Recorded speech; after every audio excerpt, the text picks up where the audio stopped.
Nageenyi fi jaalalli waaqayyo isiniif haa baay'atu. Kabajamtoota fi jaalatamtoota maatii Sinqeetu akkam jirtan fayyaa keessanii ani jira galanni waaqayyoof haa ta'u akkam jirtan isiniin jedhaan jira har'a viidiyoo addaatiin hin dhufe ሰላማችሁ ይብዛልኝ። ዛሬ በሌላ ቪዲዮ ነው የመጣሁት። እንግዲህ የተለየ ቪዲዮ ነው ማለት ነው። አሱማን ነው ሚራ ኬሰ ገልዲፈመነ ሲንጋፈ ሁንዱማ ኬሰኑ አካ keessanitti fudhadhaatiin dhaggeeffadhaan isiniin jedha እንግዲህ ስሜት ውስጥ ከገባሁ ሁላችሁም ይቅርታ ጠይቃችኋለሁ ውድ ቤተሰቦቼ። እንግዲህ እቺ በፎቶ የምታዩት እህቴ በጣም የሚወዳት በጣም የሚያከብራት ውዴቴ ናት ማለት ነው። ግን እንደ ድንገት ሆና ከዚህ ዓለም በሕይወት ተለይተናል ማለት ነው። ስለዚህ በጣም ነው የምወዳት እውነት ለመናገር ልዩ ቦታ አለኝ። ሁሉ ነገሬ ናት። ጎደኛ ብቻ አይደለችም እውነት ለመናገር ማለት ነውና አንዳንድ ሰው የእናትንም የአባትንም የየትም የጎደኛ ሁሉም ቦታ ተክቶ ከእናንተ ጋር መሆን ሰው አለ ማለት ነው። ለእኔ ደግሞ እንደዛ አይነት ሰው ናትና ነፍሷን በጸደገ ገነት አኖርልኝ። ሁላችሁም ሚታ ማርያም እያላችሁ ነፍስሽን በጸደገ ገነት አኖርልኝ እያላችሁ በጸሎታችሁ አስቡልኝ እላችኋለሁ። ካረፈች እንግዲህ ዛሬ 6 ወራ ነው። 6 ወር አስቆጥራለች ማለት ነው። ይህ 6 ወር ሆኗታል ማለት ነው። እግዚአብሔር ነፍሷን በጸደገ ገነት አኖርልኝ። ሁሌም ከልቤ ናት፣ መቼም ከውስጤ አትወጣም። obboleettiin koo kun har'aa jaffaa ishee erga na biraa boqottee jechuudha. Erga addaan baanee erga addaan fagaannee jaffaan ishee har'aadha. haa ta'u garuu yeroo hundaa jechuudha namni tokko isin biraa fagaate yeroo hunda sammuu keessaan ba'u yeroo hunda yaadni ishee jechi ishee gorsi isheen na gorsitu yeroo hundaa na faana jira jechuudha. Ammas ta'e boruu isaan kan addunyaa kanarra jiradhus yoomuu nama hin dagatamnedha. Anaaf iddoo guddaa kan qabdudha.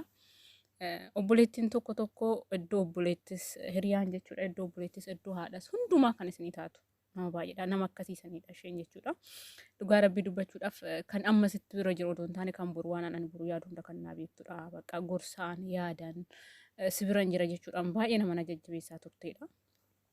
Garuu immoo fedhaa fi eeyyama waaqayyoo ta'e addunyaa kanarraa boqattee jirti. Kan waaqayyo jaalatamu hin jaalatanii homaa gochuu hin danda'amu jechuu yeroo tokko biyya ormaa teessanii mana ormaa keessatti nama baay'ee jaalattan nama boruuf abdattan nama boruuf kaayyoo yookiin maamilee kiyya jettanii yaaddan hodhabdan hedduu namatti dhaga'ama. Yeroo sanii dhugaa dubbachuudhaaf ammas taanan yeroo tokko baay'ee tokko natti dhaga'ama jechuudha. Biraa dhabuu kootiif yeroo gorsa shiisan wanna mari'achuu barbaadu tokkotti mari'achuu barbaadu fa'aa jira jechuudha. Garuu immoo wannoonni sun hin danda'amne akka fedhaa fi eeyyama waaqayyoo ta'e anaa miti kan kana godhe isaadha. Namaa miti jechuudha kan addaan nu baasee waaqayyoodha. Galanni isaaf yaa ta'u kan ta'us kan hin taaneefis gaariidhaafis badaadhaaf waaqayyoo galateeffachuudha.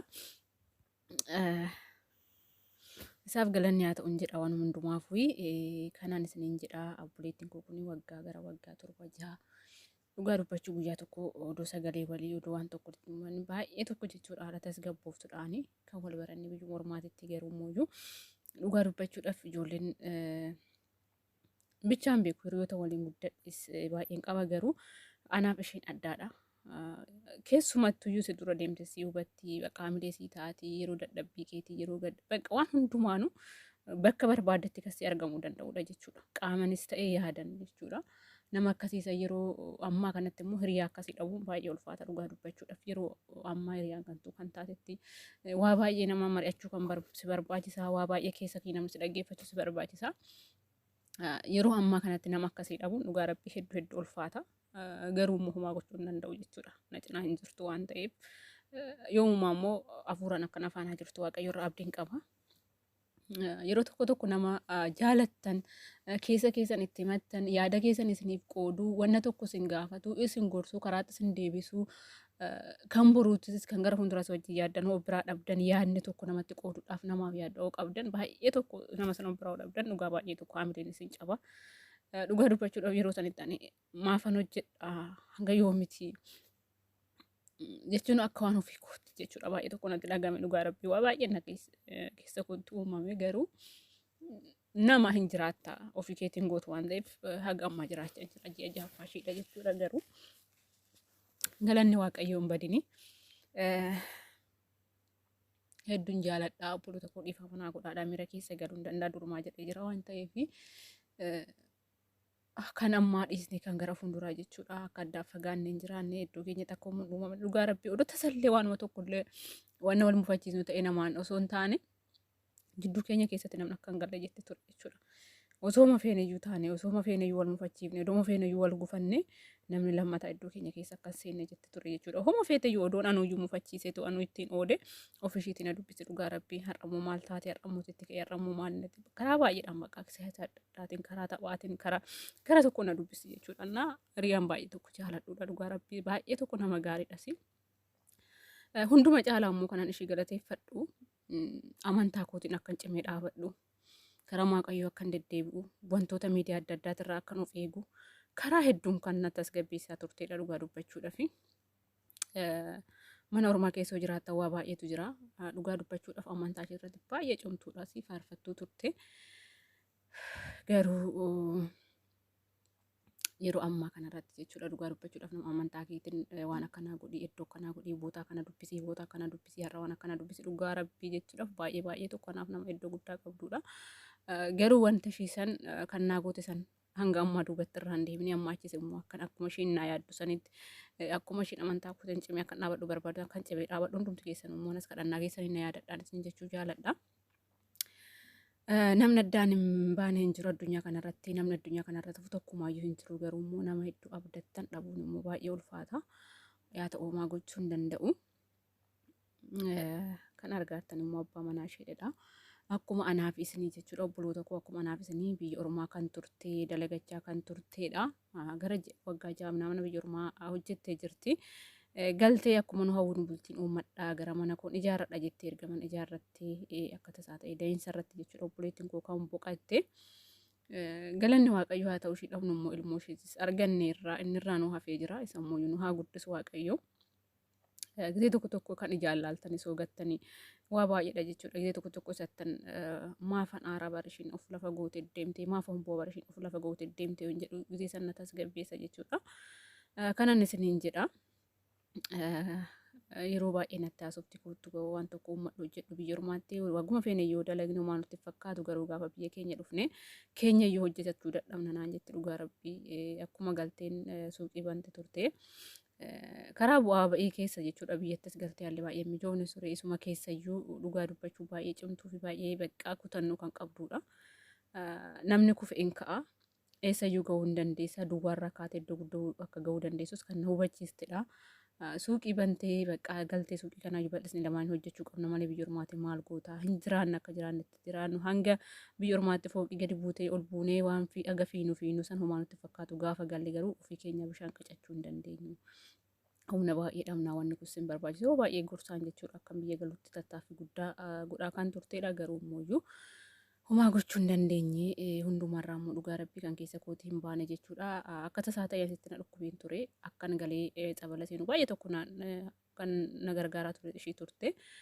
Ani baay'ee na dhukkubee gallaanis intala jimmaadhaa dhugaa rabbii jimmaadhaa kuttee arsii gara arsii roofee dhufte jechuudha. Halkan tokko ba'ee bultee oduu humni tokko ishiin daangessin jechuudha biyya hin beekne addaan kukkuttee jechuudha. Dhugaa dubbachuudha firiyaashiin akka ishiin argamu tasumaa jechuudha. Dhiifama biyya hin beekne biyya kana hin beeku lakkii biyyi sun sodaachisaa dhette guyyaa tokko doof duuban deebiin biyya san kukkuttee guyyaa lammataatti kan na bira geessa jechuudha dhugaa dubbachuudha fi sanuu halkan iddoo malee yeroo malee biyya hin beekne keessa geessee nama gaafidhaan hoteela sanuu kan qabatte jechuudha. Hiriyaan yoommaa hiriyaa yeroo ammaa kan kana namaa godhu hin jiru jechuudha dhugaa rabbii dubbachuudha fi isa dhuftee torbee tokko na bira turte ergasiis kan Addis Ababaan gara biyyaan as deebi'ee ishiin immoo gara biyya ofii galte gizee san dhugaa dubbachuudhaaf akka hin deemne baay'ee taartee turte dhugaa rabbii akka hin deemne bakka hin deemne homaa siin godhu sigaa bakka hingaa kan harkaa qabdutti fayyadame. Homaa siin godhu birrii baay'een osoo hin ta'e itti fayyadama keenyatti baay'ee na gorsaa turte garuu immoo asis xumuree hin deemne waan ta'eef bakka xumuree hin galadheen dhufe. Odoo deebinee waliin argine odoo deebinee ijaa waliin argine ergasii odoo ijaa wal hawwinu sagalee qofaadhaan addaan baaneen isiniin jedha obboloota koo homaa gochuu hin danda'u kan isaati. Kanaaf amma ji'a jaffaa ishii maaf dhufte naan jettanii bakka keessi koo xiqqoo ishee haa boqatu. Warroonni yeroo isaan gadda ishee keessa osoo hin jiru kan na jira dhaabatanis immoo baay'eetu jira. Isaanis galateeffachuu waan barbaaduuf jechuudha. Dhugaa rabbii dubbachuudha fi nama wajjin dharattan irra hiriyaa dhugaa qabaattanii bakka maaluma isinii taate jechuudha. hiriyaan daawwitiidha hojiidhaan duraan sobanatti fakkaate garuu hiriyaan dhugaa daawwitii qofaayyuu miti jechuudha. Daawwitii of keessa ilaalte waan firaa xiraa hidhisan yeroo saniif sitti mul'isa jechuudha. Garuu isheen dhugaa rabbii kan amma bichaa of keessatti ilaalu osoo hin ta'in kan gara fuulduraatti na fayyadu hunda na gorsiiti ture kan gara baqqaan hin beeku jechuudha. Dhugaa rabbii anaaf addaadha garuu homaa gochuu hin dandeenye dhabeera. Yeroo sanitti dhugaa rabbii dubbachuudhaaf naman baay'ee galateeffadhu baay'een qaba. Warra waan Oromoon dhageenye hin jiran waan ta'eef ያ ሁሉ ችግር ሳልፍ ያ ሁሉ ስቃይ ያ ሁሉ ሀዘን ከጎኔ ሆና አለሁልሽ ስትለኝ 24 ሰዓት እውነት በቃ ደከመኝ ሰለቸኝ ሳትል ከጎኔ የነበረችው አንድ እህት አለችኝ ማለት ነው። ብዙዎች ናቸው ግን እሷ በተለየ መልኩ 24 ሰዓት ዋትስአፕ ኤምቢ ስላት ድምጿን አልመለስል አንዴ እየደወለች አንዴ በኢሞ አንዴ ስሬት እየደወለች ከጎኔ ነበረች። በጣም የሚወርዳት በጣም የሚያከብራት ውድና ልዩ ኢቴ ማዝን በጣም አንቺን ስለሰጠኝ እግዚአብሔር ከልብ አመሰግናለሁ። ፈጣሪ አምላክ ባለሽበት ይጠብቅልኝ። በጣም ነው ወድሽ፣ በጣም ነው ማከብርሽ። እቺት ማለት ነው መልካም ናት ሳውልዬ። የእውነት ከልብ አመሰግንሻለሁ። እግዚአብሔር አክብርልኝ። ሁሌም ከጎኔ እንደምትሆኝ ባለሙሉ ተስፋ ነኝ። እግዚአብሔር እስከሚያለያየን ደግሞ ወደሱ እስከምንድረስ ሁሌን አብረነን ብዬ አስባለሁ። ፈጣሪ አምላክ ባለሽበት ሰላምሽን አብዛልኝ። እውነት እግዚአብሔር አንቺ ስለሰጠኝ እግዚአብሔርን አመሰግናለሁ። ከልብ አመሰግንሻለሁ። እኔ ወዱላችሁ ደግሞ አመስግኑልኝ ማለት ነው። እንደዛው ደግሞ ሰላም ለእናንተን ቅዱስ ደብረጽዮን ወቅዱስ ጊዮርጊስ ማህበርተኞች ተጠቃላይ ሁላችሁ ከልብ አመሰግናችኋለሁ። ስማችሁን ጠርቼ ስለማችል ማለት ነው። በተለይ በዛ ሰዓት እውነት ከኔ ጋራ ተጨንቃ በሰዓቱ ማለት ነው እና በጣም ብዙ ስሜት ውስጥ የገባች እህታችን ዘርዬ ከልብ አመሰግንሻለሁ። ያሰማሽኝም አንቺ ነሽና ከልብ አመሰግንሻለሁ። ኑሪልኝ። ሁላችሁም ሰላም ለእናንተ ይሁን። ደብረጽዮን ማህበርተኞች እንግዲህ የማዝዬ እቺን ያገኘሁበት ቅርጼ ነውና ሁላችሁም ወዳችኋለሁ፣ አከብራችኋለሁ። ከልብ አመሰግናችኋለሁ። ከልብ አመሰግናችኋለሁ ሁላችሁም። እነዛ ሂቶች የማዝዬ ሂቶች ማለት ነውና እንግዲህ አሁን እንዳልኳችሁ ሞለል ላይ ነው ያለፈችው ማለት ነው እና ከልብ አመሰግናችሁ ሁላችሁም። ልጇን ደግሞ ያሳድግላት ብላችሁ ሁላችሁም በጸሎታችሁ አስቧት እላችኋለሁ። ሌላ ደግሞ በተለየ መልክ ማመስገን የምፈልጋት ዱጓ ጀቸ ከኒን ቀምኔፍ ጀቹን ሀገና ናጌ ስሌስ ከኒን ደይኔ ነማን ደይኔ ደገሩ ዱጓ ዱበቹudhaaf yeroo amma kana nama akkasi balaa obboleetti koyyuu mana akkasi argachuu gootuuf kanan baay'eetti gammade. Anaaf adda kan taate hundi keenya balaa ituubii kana irratti kan wal baranne keessaa ituubiin kun kan wal na barsiise keessaa anaaf adda kan naate yeroo san kan na cinaa dhaabattee dhugaa rabbii jechuun jechan qabuu fi haadha Jaafartuu baay'ee tokko si galateeffadha obboleetti kun naaf galatoomi naaf jiraadhu jechuun waaqayyo dajjaa keessee fi haa kafalumaa siin jechuu hin danda'u. Dhugaa rabbiitu nama baay'ee gaarii nama baay'ee gadi fageessi yaadudha. Yeroo sanitti dhugaa rabbii dubbachuudhaaf maal taateti maanni rakkinni kee jettee keessan dhufte kan na jajjabeessaa turte isheedha. Dhugaa rabbii jecha seef hin qabaadha. Jaafar iddoo tokko naa galatoomii. Nama jechuun nama yeroo gaddaas bira dhaabateedha. Yeroo gammachuun duusi waan jira. Asirratti hundi keenya waliin iyyaa turre garuu waa baay'ee dabarsine dhugaa rabbiitti fuun namoonni nan hedduu baay'ee wajjin dabarse baay'eetu jira. Akkasii isaan keessaa immoo kan biraa immoo obboleettii koo laga daadhiitu beekuun firaawulituu fi gaadduutu bidha. Dhugaa isin lamaaniifis jechan qabu. Waaqayyo akka jirtan isin haa tiksu. Gadda fira keessanii isin dhageessisan isin jedha hunduma keessaniinuu dhugaa jecha isiniif hin qabu jechuudha. Sibira jirraa humaa miti jabaadhu jettanii warra na jajjabeessitan keessaa isin tokkodha jechuudha. Isinis akkuma isiniin jedhe gisee kan ilkaa walitti agarsiisu wajjin kolfuun bu'aa tokkoyyuu qabu. Namni yoo gaddee wal bira dhaabateedha. Dhugaa rabbi jecha isiniif hin qabu. Naaf galatoomaa isiniin jechuu jaaladha. Namni nama dhaba. Yeroo amma kanatti dhugaa dubbachuudhaaf nama baay'ee jaalatu dhabuun baay'ee ulfaata. Yeroo sanitti warroota na faana turtanidha. Iddoo kana gahuudhaaf sagantaan guddaa dhugaa rabbii akkanasitti deemuudhaaf iddoo guddaa kan naa qabaadha Jaafidha jechuudha. Sagantaa ishee dabarsitiin haalaachuudhaaf koottu asitti hirmaadhu jechuudhaan koottu bakka kanarra sagantaa kana gadhiifadhu koolii biratti seenan olasii ba'aa rakkoo tokko hin qabu jettee kan nafanaa dhaabachaa ture. Akkuma isin jedhaa Jaafidha. Laga daadhiitu bulbaadha jechuudha. Gaadduun immoo akka biyya galtee turte akkasumas iyyeen galtanii turtan asin jirtu jechuudha. Kanaaf dhugaa rabbii dubbachuudhaaf anaaf barumsa guddaa kan naa kenne jajjabina guddaa kan naa ta'e iddoo kanatti akkan argamus kan na godhe haadha jaafeti jechuudha dhugaa rabbii dubbachuudhaaf rabbiin gaditti. akkasiidha. Kanaafuu በሌላ በኩል ደግሞ ሰላም ለእናንተ ቅዱስ ረጽዮንና ኢታችስ ሀብልዬ የእውነት ከልብ ነው የማመሰግነው። እግዚአብሔር አክብርልኝ፣ እግዚአብሔር ይስጥልኝ ነው የምላችሁ ሁላችሁም ማለት ነው። ክፉ አይንካችሁ ነው የምለው። በጣም ከባድ ነው። ከነን ስኒን ጀራራ ኮቶኩን ቀቡ ነምኒ የሮ ገመቹ ኤኝምቱ ሲፋና ኮልፋወት ኤልካን ጠገርሴኝ ወጅን ኮልፉ ደንዴ ተጀቹ ነገሩ የሮ ገደከቲ የሮ ረክነከቲ የሮ ጉፉን ተኩስ ዳይ ካስ ኦልሲ ቀቡ ፊ ካስ ጭና ዳበት ዱጋ ረቢ ነሙ ራሳ ዳጅቹላ jechuun anin beeku maaf akka fakkeessanii wal jaalannu jechuudha. Nama sanumaallee godhuu baannu rabbi obsa siyaa kennu, rabbi obsa siyaa laatu, nama sana hin jenne isaaf jajjabina ta'a jechuudha. Dhugaa rabbiitiif madaa sana irratti madaa namatti oduu dabaluu baanne dhugaa hedduu baay'ee ulfaata jechuudha. Keessattuu waa'ee gaddaati irratti namni tokko nama tokko dhabee wanni sun oduu isarraa madaa sun oduu isatti akka ibiddaatitti keessa isaatti boba'aa jiru, oduu inni gubachaa jiru, oduu maaf ta'e jedhee inni boba'aa jiru, namni gadda san irratti jecha nama hin taane namaan jedhu dhugaa rabbiin sammuu qaba jedhee hin yaadu jechuudha. Eenyumtuuyyuu jaalatee miti gadda kan fudhatu, eenyumtuu jaalatee miti kan addunyaa kanarraa boqotu jechuudha. Kan asirratti nuuf hin jiru yeroo isaa eeggatee deema. Jaalatee filatee guyyaa kana nataa dhufu jedhee guyyaa kana deemadee filateeti miti qophaa'eetis miti jechuudha. Guyyaan addunyaa kanarratti jiraannee hin beekne keessaa hoote guyyaa boqonnaa keenyati jechuudha. Atis ofii keetii boqadhuu, firri keetis boqadhuu, eenyumtuu boqadhuu, abbumti fe'eeyyuu si keessaa hin boqata gara isaa deebi'u ta'e guyyaa isaa kan hin beekne garuu akkamitti akkasitti dhufu hin beektu jechuudha. Hoo dandeesse nama san cinaa dhaabadhu jajjabeessi, hin dandeessu taanan immooyyuu callisii taa'in jedhanii gara kootii bulee tokko dhugaa rabbiitiif jechuudha. Yeroo baay'ee miidiyaa kanarraa maalan hubadhe isinitti fakkaate yeroo sanitti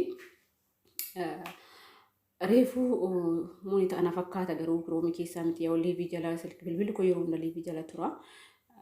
Yeroo baay'ee halkanii guyyaa waliin bilbila himuudhaan jechuudha. Ilmoos tokko kan barreeffamu kan waan hundaan haasuuf na ergaa gara deebi'e jechuudha. UNS reetii bilbiluu fi baay'isi. Yeroo baay'ee immoo jala tura bilbilli koo liivii jala tura waan ta'eef maal taate maal na rakkinni kee maaf akka duraatti naasofne atis jijjiiramuu yaaddete immoo maal taate sadii jettee yeroo baay'ee na gaafate ture amma na gaafatanii dhugaa rabbii waaqayyo qulqulluu ta'utti na haa dabalu. Ittan hime waan akkanaatti bali Itoophiyaa akka qabu beeti akkas waan ta'eef gareedha. Dhugaa rabbii jechi isheen fi gorsi isheen gaafsan na gorsite yeroo hunda keessa kootitti akka dawula mana barumsaati dawwalee internetti dhagama jechuudha. Yeroo baay'ee jechuudha. Ammas gara YouTube dhufee gizee tokko yeroo dheeraa gara YouTube irratti fudhadhe jechi ishee sun dhufee na keessaa akka nama hirribaa kaas na kaasa jechuudha. Maaf ta'a kuni yeroo haga sa'aatii 24 YouTube irratti dabarsitanii waan tokko ilaaltanii gareedhaan uumamtanii hojjettanii rakkoon qabu garuu immoo yeroo nama keetiif kennu akka qabdu. Amantaa keetiif yeroo kee akka kennu qabdu yeroo kee addaan qoqqooddeeti malee fayyadamuu kan qabdu sa'aatii qabdummaa guyyaa qabdummaa sirratti fixe taanaatti waa maal qabdanaa jettee dhugaa rabbiitifu keessattuu gara amantaatiin hedduu cimtuudhas namni guyyaatti jechuudha. Waaqayyo osoo hin galateeffatin kan galateeffattu osoo hin taane odoo macaafa qulqulluun dubbisin akkuma jedhamtu odoo quraana hin qarqin jechuudha. Odoo faarfannaa tokkoon faarfatin akkamitti oolanaa jetti ture. Maqaa ta'uu hin qabu, oolus hin qabu. Namni tokko guyyaa daqiiqaa waaqayyo galateeffachuu qabu. Maal taate teessatti yeroo kee fixaa waldaa kan isin jedhamu waldaa salaam naannoo Qidduus Qidduus Goorgis maabartoonni kan jedhamu waldaa isa waliin tajaajila jirre maalirra akka jiru maalirratti maal godhuu keeti baqa dhugaa jecha baay'ee gorsaa fi keessa koo na cabsuudha kan gisee sannaan jette jechuudha. Gorsatti baqa wanni kun akka fageessuu qabne yeroo koo waddaan qoodee fayyadamu jechuun hin qabnedha jechuudha. Kanaan ishee jennee addaan baane dhugaa rabbii agamuun ture jechuudha. Yeroo kana guyyaa isheen na dubbistu ji'a 9 fi bultii 5 gaafa isheen naan jette jechuudha. Har'a ji'a 9 fi bultii 5 qabadheera. Baqa hoon ture kan guyyaa 2 kan guyyaa 3dha. Kana achanuun ani kadhaa. Garuu haqanaa kadhadhu naan jette jechuudha. Baqa isheen sodaatini yeroo baay'ee tan qalada jechuudha. Baqa sodaatti ati yeroo hundaa waan hunda sodaatini baqa waaqayyo si faana jira. Amantaan kee kanaadha. Amantaa keetti cimtuudha. Ati keenya si faana jirti waan miti. Jedhaa baqa hiisadii baay'ee natti ulfaate hin beeku maaf akka ta'e hin beeku ani garuu ati kadhannaa keetiin na yaadadhu. Hoon ta'e torbee kana nani kadhanaa jette ishee jennee addaan deemnee dhugaa rabbii agamuun ture jechuudha. Gara maatii ishee deebite torbee masan keessa jechuun baay'ee tokkotti hammatee ture. Operaasoonis taatee turte. sanumarraayyuu immoo hafuu dadhabde jechuudha. Yeroo tokko haasa'uu yaadadha dhugaa rabbii baay'ee tokko natti dhaga'ama lammaffamaa fi haa ta'u ilma ishee sana argannee jira ilma ishee sun hafee jira. Garuu Waaqayyo hiikuu hin dandeessa. Operaasyoonii taasise akkamitti irraa hafuu dadhabde kan jedhu immoo bakka yookiin dogongora doktorootaatiin kan jedhus baay'ee tokko natti dhaga'ama. Garuu immoo Waaqayyo hundumaa jaalatee hojjeta waan ta'eef homaa gochuu hin danda'u. Bakka gammaddee hiikadheeratteef suura daa'ima ishees na ergitee turte. Isata addaan hiikattee guyyaa 14 jechuudha. Kanaas irraa addunyaa kanarraa boqattee homaa gochuun hin danda'amu. Waaqayyo filatee jaalatee fudhate waan ta'eef inni jaalate moo hin jaalanna. Kanaaf obboloota koo dhaamsi koo keessattuu obboloota koo nama madaa qabu irratti madaan dabalina dhugaa rabbiitiif baay'ee tokko ulfaata. Nama san cinaa dhaabannee jajjabeessuu baanne iyyuu madaa abbaa san irratti madaa odoo dabaluu baanne in ulfaata. Namni sun giddeetaan madaa'ee arguu hin qabu jechuudha. Nama san nama rakkannaa nama tokkoo beekuudhaaf anarra odoo ga'ee jennee ofii keenya boota san buunee ilaaluu qabna. Obboleessota odoo obboleessa kiyya ta'e hoo hiriyoota odoo hiriyaatii kanan jaalattu san boota san guutu odoo hiriyaatii taate hoo ilmoo kiyya ta'e immoo odoo ilmoo kiyya san ta'e hoo jettee ilmoo san of fuuldura fiddee ilaaluu qabda malee madaa nama tokko irratti madaan dabalina. Dhugaa rabbii obboloota tokko baay'ee ulfaata madaa nama irratti madaa dabaluun jechuudha. Hoo dandeenya wal jajjabeessuu dadhabnummoo addaanuu siquu walirraa siquu baqa waan akkanaa kana malee baay'ee ulfaata. Keessattuu nama wajjin kolfitee taphattee guyyaa rakkinaa tokko wajjin dabarsitee gaafa abbaa san irra gaddi ga'e jechuudha. Namni sun himachuu yoo abaatuun beeksisa abbaa san irraa jechuudha. Gaafa san hoo dandeesse keessan naqiitii rabbisee jajjabeessu jedhiin hin dadhabdu taanan immoo karaa argatu san adda baqqaatu jennee odoo ta'anii wal dhaggeeffannee jedha obboloota koo. Lamin haazan ማለት በጣም ከባድ ነው እውነት yoomuma kasi keessaan baanedha. Yoomuma jechuudha. Gadda jechuun hedduu lafee kasi cabsuudha. Bakka haamilee kee hunda harkaa fudhata dhugaa rabbii dubbachuudha fi kana irratti immoo waan biraa walitti dabaluun immoo hin barbaachisu. Kana isiniin jechuu jaaladha. Hundi keenya karaa laphee tokkotiin walaa jaalannu irra deebi'aadha jaafee dhugaa rabbii jecha siif hin qabu. Fakkeenyaati yeroo sannaa keessa yeroo hundaaf illee fiitiif hojjira jechuudha. Qaalii kiyya naaf galatoome ammallee irra deddeebi'ee namummoo ijaa wal argeetoo wal gaafatu rabbi nu haa taasisu. Atis madaarra jirta madaa kennu rabbi siyaa qorsutti jechuu jaaladha obsa siyaa kennu. Waan hundi Waaqayyo jaalatee godha malee homaa miti. Namni tokko kan ofii godhatu tasumaayyuu hin jiru jechuudha. Ofii hin bareessinu, ofii hin fudhannu, ofii hin uumnu kun hojii isaati. Nu kan dandeenyu hojjechuu fi fiiguu fi ka'uudha, dhiqachuudha, uffachuudha. Kan ittiin ol bareechuu dandeenyu jechuudha. Kan biraa kan nurraa aangoo qabu, nurraa murtii kan qabu Waaqadha. Uumaa keenya gara hundattuu jechuudha. Kanaafuu waan inni godhu hundaa galateeffachuudha. Hundumaayyuu warroota boqotan, warroota addunyaa kanarraa boqotan hunduma isaaniitu Waaqayyoo lubbuu isaanii qulqulloota walitti nu haa dabalu. Warroota jiran immoo nu haa tiksu. Kanaafan jaalala tokkummaa nu haa kennu. Biyya keenya nagaa nu haa godhu. Hagaraachis salaamuun ያብዛልን ሰላሙን ይመልስልን የሞቱትን ነፍስ ይማርልን ያሉትን ፍቅር ሰላም አንድነትን ያድልን ከመባላት ከመከፋፋት ሁሉ እግዚአብሔር አምላክ ይሰውረን በቃችሁ ይበለን በእውነት ክፉ ነው ሞት ማለት ነውና ማንንም ወንድሙን ያጣ ማንንም እናቱን ያጣ ማንንም ሄዱን ያጣ ማንንም ጓደኛውን ያጣ ሰው የለም በዚህ ዘመን ላይ ማለት ነውና ያንን ቁስል መረዳት ደግሞ ራሴ ላይ ሆኖ አይደለም መረዳት ያለብኝና የቆሰለ ሰው ያቃል ቁስል ምን ሀር እንደምከብድ ማለት ነው ስለዚህ ሁላችን ብንዋደድ ብንፋቀር ደና ቦታ ብንደርስ እላችኋለሁ በአነጋገር ውስጥ ካስቀየምኳችሁ ስተት ካለብኝ ደግሞ ዝቅ ብዬ ይቅርታ ጠይቃችኋለሁ ግን ስማችሁን የጠራሁት እውነት ለመናገር ከልብ አመሰግናችኋለሁ ይቴንም ደግሞ ነፍሷን በጸደ ገነት አኑርልን በቅዱሳኑ ጎን ያኑርልኝ የእውነት በዛ ሰዓት መስዋዕት ከፍላ ከሀገሯ ወጥታ ነው እኔን ልጠይቅ የመጣችውና ቢያንስ እኔ በ6 ወር ላይ እንኳን ተገኝቼ ነደና አበላለሁ ብዬ ነበር ግን አልተገኘሁበትም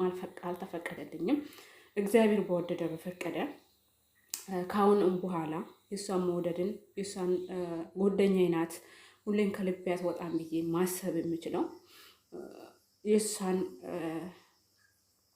በቃ መንፈሳዊ ነገር ስሰራ ነው ማለት ነውና ለዛሬ አመት እመቤቴ ወላዲተ አምላክ ፈቅዳ ወዳ ደግሞ ነዲያንን አብልቼ በደስታ እንደምንገናኝ ባለሙሉ ተስፋ ነኝ ዛሬ በስደት ህይወት ሆነም ባሳልፍ ሁሌም በትንሹ ሆነ የሷን ዝክር መዘከር ፈልጋለሁ